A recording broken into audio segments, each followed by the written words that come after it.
Goeiemôre. Ja, ons almal het daai fliek gekyk, The Lion King, en julle weet wat beteken Hakuna Matata. Volgens die fliek beteken dit mos nou no worries for the rest of your days. En toe ons eendag in die dorp inry daar by Dolisie, toe sien ek voor die een apteek is daar 'n bord wat nou wys, okay, dit is nou 'n pharmacy en Hakuna Matata. En ek dacht, wow, daar's iets wat ek herken, wat nou vir my bekend lyk. En ek vra toe vir Frans, ons tolk, ja, Hakuna Matata man, van Pumbaa en Timon, van The Lion King. It means no worries. En ek sien, hy klik nie eintlik waarvan ek praat nie, en ek sê vir hom, het jy die fliek gekyk, The Lion King? Hy het nie 'n klou waarvan ek praat nie. En dit was vir my nogal 'n onnigtering op daai oomblik, om te besef dat so 'n populêre fliek, wel, in Suid-Afrika en in die res van die wêreld, dat daar ook mense is wat dit nog nooit gekyk het nie. Dit was my nogal verstommend, maar ek sê toe vir hom, is dit waar dat Hakuna Matata beteken, no worries for the rest of your days? En hy dink so en hy sê vir my, nee, dit beteken eintlik, there's trouble over there, there's trouble over there. Toe is dit nou vir my nogal 'n teleurstelling dat dit nou nie beteken no worries nie.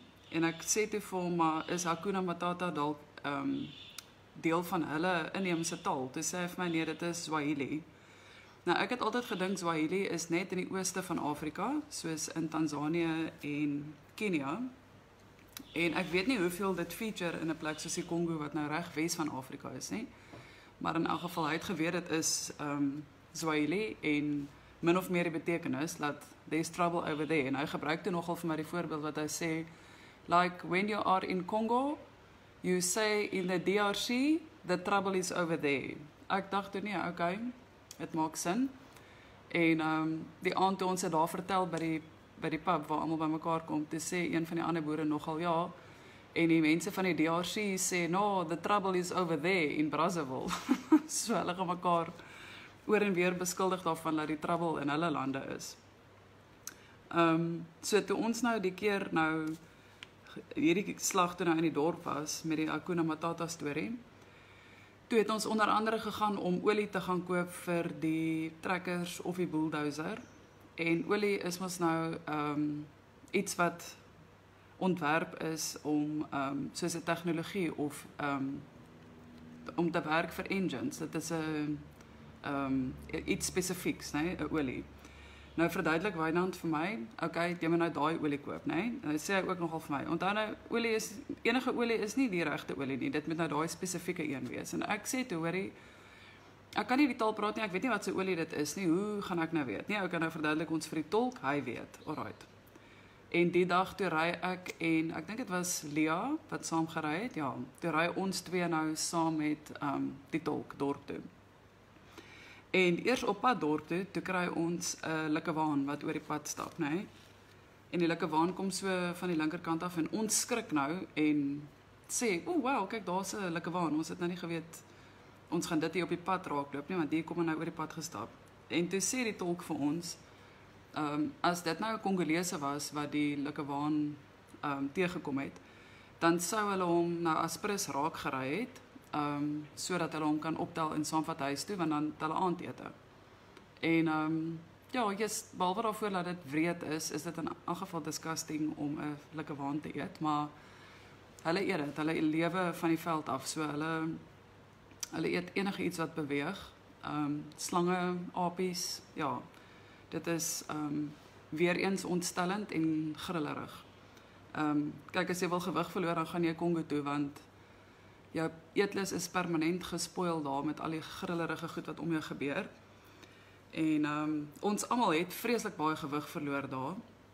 Tannie Trudy het altyd gesê, jy kan eet net wat jy wil in die Kongo, want dit maak nie vet nie. En dit was nogal waar gewees. Ons het brood geëet, ons het bier gedrink, en ons almal het gewig verloor. Dit was 'n absolute bargain. En dan ook so terloops, ja, van die hitte die hele tyd, omdat dit so ontsettend humid is dit soos 'n sauna. So dis baie goed vir jou vel, al jou poree is altyd mooi skoon en jy verloor lekker gewig. Dit is soos 'n skoonheids spa treatment heeldag. Maar in elk geval te ry ons na 'n dorp toe nadat ons na die Lekewaan teëgekom het nadat hy nou oor die pad is. Ons is mos nou nie Kongolese wat hom gaan raakry en saamvat vir aandete nie. Toe ons na die dorp kom, toe sê ek, okay, nou moet ons na die hardeware toe gaan waar hierdie olie is. Ons moet dit nou by Total gaan koop. En Wynand hulle het spesifiek gesê, moenie dit koop by die mense op straat nie, want dit is nie die regte olie nie. Hulle gooi cheap olie in die duurder verpakking en dan seel hulle dit op 'n manier en dan dink jy nou jy koop daai goeie olie, dan is dit eintlik nie so nie. Toe sê die tolk vir ons moet net nie op straat produkte koop by mense wat rondloop met die goed in hulle hande nie, want dit is die vervalste goed. So as ons nou by die betroubare hardewarewinkel in die dorp gaan, dan sal ons nou die regte goed kry. En die tolk sê te vir ons, die mense wat so op straat loop, kom van Mali af en hulle soek werk, want dit gaan so sleg daar in Mali, dat hulle afkom in Afrika en ander lande in om te kom soek vir werk. Nee? Nou moet jy weet hoe sleg gaan dit in 'n land, as hulle oor die grense gaan, na 'n plek soos die Kongo, om te dink daar is geleenthede vir hulle. Maar ek sê te vir hom, nou hoe weet jy die mense wat op straat loop en die olie verkoop, kom van Mali af? Toe sê hy vir my, because they are very, very dark. Soos hulle dit sien, is die Maliërs, nie Malawiërs nie, Mali, nee, mense wat van Mali afkom, is baie swarter van kleur as wat die Kongolese is. Nou die Kongolese is al klaar swarter as wat die swart mense van Suid-Afrika is. So jy kan duidelik sien, daar is 'n groot verskil. En toe was dit, ja, baie van die gewees, toe Frans nou vir my verduidelik, they are very, very dark.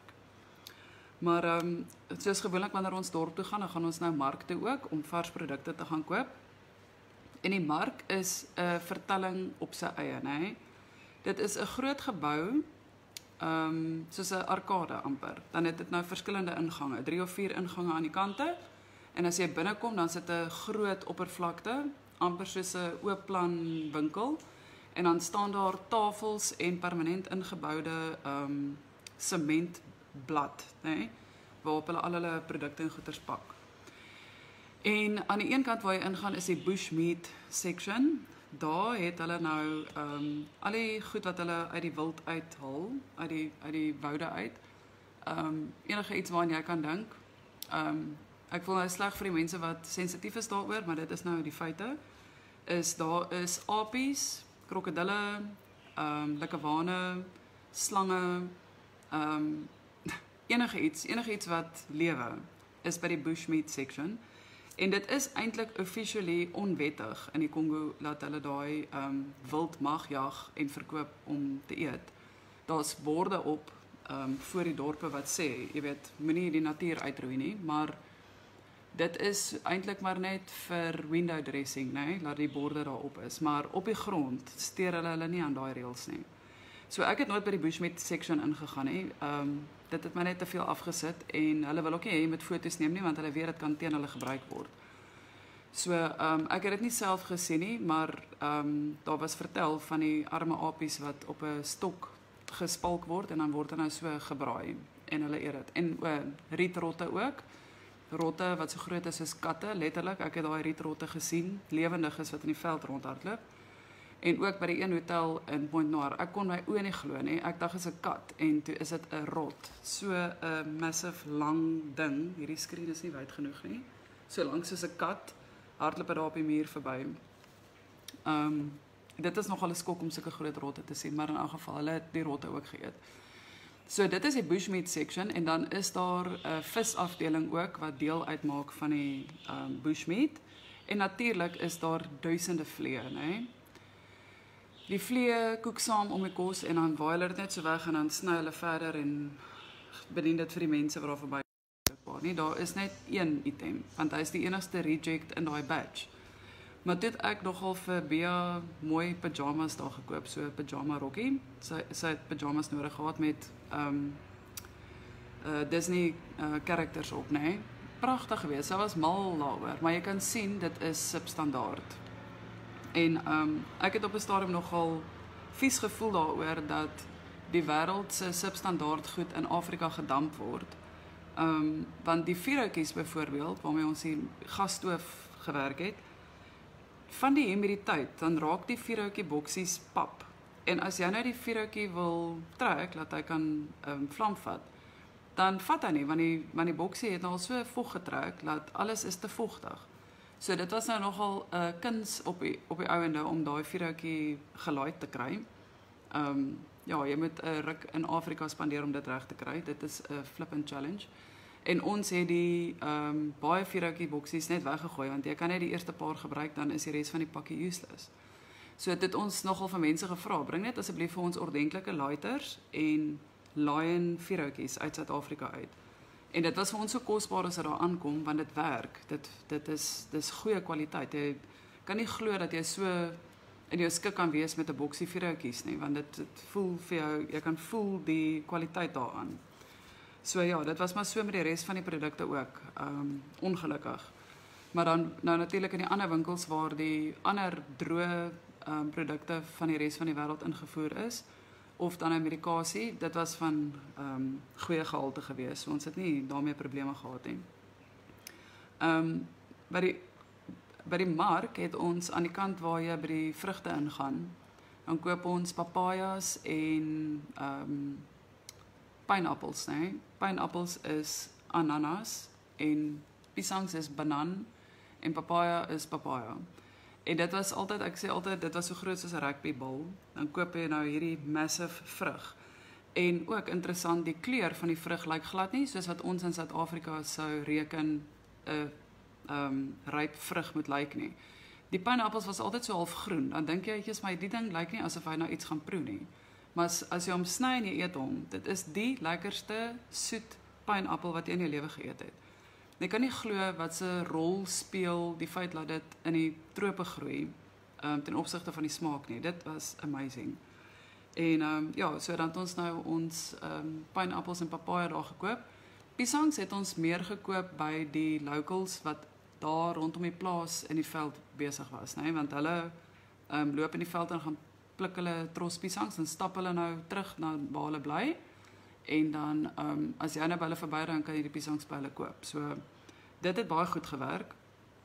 En by die mark waar ons nou ingegaan het aan daai kant waar die vrugte is, het hulle 'n injam aangehou. Injam is 'n fantastiese ding. Dit is 'n, kom ons sê maar 'n groente, maar is 'n knolplant, né, soos aardappels of patats. Dit groei onder die grond. Dis meerjarig en dan kan hulle, as hulle dit nou uitgrawe, dan lyk dit soos 'n baie growwe patat, maar hy is misvorm, né? Dit is nie 'n mooi gevormde ding nie. Ons ken mooi gevormde vrugte en groente wat die korrekte kleur is. Daar plant hulle mos nou, noem dit nou maar organic. Hulle sit dit in die grond en dit wat opkom is die produk. Daar's geen bemesting of manipulering en goeders nie. So hulle vrugte en groente is partykeer so 'n bietjie misvorm volgens ons, né? Dis nou nie westerse standaarde nie. Maar hierdie injam het 'n baie growwe skil. En sy tekstuur is tussen 'n aardappel en 'n patat, maar hy is nie soet nie. En dit maak die lekkerste chips, né? Ons het nog gesê as ons injam kan uitvoer Suid-Afrika toe en dit gaan bemark by al die takeaway plekke, dan sal die takeaway plekke se chips verkope deur die dak gaan, want dit is regtig ongelooflik lekker. Die tekstuur is lekker, die smaak is lekker. Nou wat amazing is van hierdie injam is dat hy het 'n ongelooflike raklewe ook. Die Kongolese koop 'n stuk injam wat afgesny word, dan loop hulle met hom oral waar hulle gaan in hulle sak of ding wat hulle dra. En eendag het ons chef op die plaas, ek sal nog vorentoe daarby kom, maar dit was eintlik Stefanuti Stock se chef gewees wat hulle aangestel het, maar hy het by ons op die plaas gewerk. Toe kom hy daar aan met sy stuk injam, sny dit af, skil dit, maak dit vir hom gaar en alles en eet dit. En die deel wat oorbly, bær hy toe daarbo op 'n kas, né? Ek dink ja, die ding gaan ons nou vrot daar. Toe sien ek die volgende dag of so, daar waar hom afgesny het, het hy mooi weer geseël. Dit lyk net soos 'n bietjie van 'n grondlaagie. En toe verduidelik hulle vir ons nou deur middel van 'n tolk dat daai injam bly goed, hy raak nie sleg nie. En dit is hoe hulle lewe. Hulle lewe uit die veld uit, hulle het nie 'n yskas nie. En dit is hoe hulle kos dan nou goed bly. Dit was vir my ongelooflik geweest dat God met die skepping so kan voorsiening maak vir almal, né? ons hande sal afgekap wees as ons nie 'n yskas het nie, maar daar is mense wat eintlik baie gesond lewe sonder dat hulle eers 'n yskas het. Maar toe nou by die mark ook was daar 'n deel waar hulle bone en goedjies soos lensies en sulke wat mense dit nou legumes en goetertjies verkoop, nê. En by daai afdeling was daar vrouens wat sit van die môre tot die aand en hulle maal peanuts. Peanuts was baie volop daar. Hulle het dit vars verkoop, gedop, dan sit nog nie roasted nie, of hulle het dit as hulle klaar gedop het dit geroast, dan verpak hulle dit in drankbottels, soos whiskybottels en wat se drank ook al. Dan staan al hierdie bottels nou so op hulle tafel uitgepak met die peanuts in en dan koop jy nou so 'n bottel met peanuts. En elke ou het vir homself 'n brand van whiskybottel, né? So hierdie ou se peanuts word verpak in so 'n soort whisky en die volgende ou se hy het mos nou sy eie peanut besigheid, so sy bottel is nou weer 'n ander soort whisky. En ons het nogal die peanuts gekoop. Dit was baie lekker geweest. Hulle roast dit is nie gesout nie. En aanvanklik dink jy, okay, dit proe nou niks, want ons is gewoond aan lekker ryk olierige gesoute kommersiële peanuts wat ons koop by Checkers. En daai is baie gesonder en meer natuurlik. So na rukkie raak jy dit gewoon, dan is dit eintlik baie lekker. Maar dan gooi hierdie vrouens nou daai peanuts ook in 'n meeltjie, dan sit en maal hulle dit van die môre tot die aand. En so maak hulle peanut butter. Maar dit was baie grillerig om dit te sien, want daar is vliee en hierdie vrouens wat dit sit en maal, het 'n baba en hulle borsvoed die baba en dan is die baba op die vloer en dan is die baba bo en so gaan dit aan. En dit is varkvuil in daai mark. Hulle het dit maandag, dink ek, het hulle die mark heeltemal ontruim. Dan word dit uitgespuit met soos high pressure pype, amper soos 'n brandweer pyp. Om net al die oortollige skille en afval en goedjies nou van die week skoon te maak. Maar so dit was seker skoon in Afrika terme, maar definitief nie in Westerling terme nie. So yes, ek het nooit van daai peanut butter gekoop nie. Dit was vir my verskriklik grillerig want hulle maal dit en dan trek dit hang sulke drade en die olie drup so af soos wat hulle werk. Dan word dit nou in 'n piesangblaar toegevou en met 'n dun grasie gebind, amper soos 'n geskenkie en dan kry jy dit nou so op jou hand. Dis nou jou peanut butter supply. Toe die tolk vir hom daarvan gekoop. En die dag toe ek papajas onder andere gekoop en ek sê nogal vir die tolk, ek pak net die goed agter op die bakkie, ek sit so lank dat ons kan ry. En ja, dit is nou maar ook hoekom mense eerder iets self moet doen as jy weet hoe dit gedoen moet word. Toe het Frans sy peanut butter en die papajas net so binne in die koelhouer gesit. En van al die geskittery en die slegte pad, toe ons nou uiteindelik op die plaas aankom, nou is hy warm en nat en bothered en dik vir die dag. Toe het hierdie peanut butter van hom en die papaya geskit in daai koelhouer, né? Toe ek die koelhouer oopmaak, toe is dit soos 'n papaya en peanut butter mash die mekaar. Dit is alles net so weggegooi.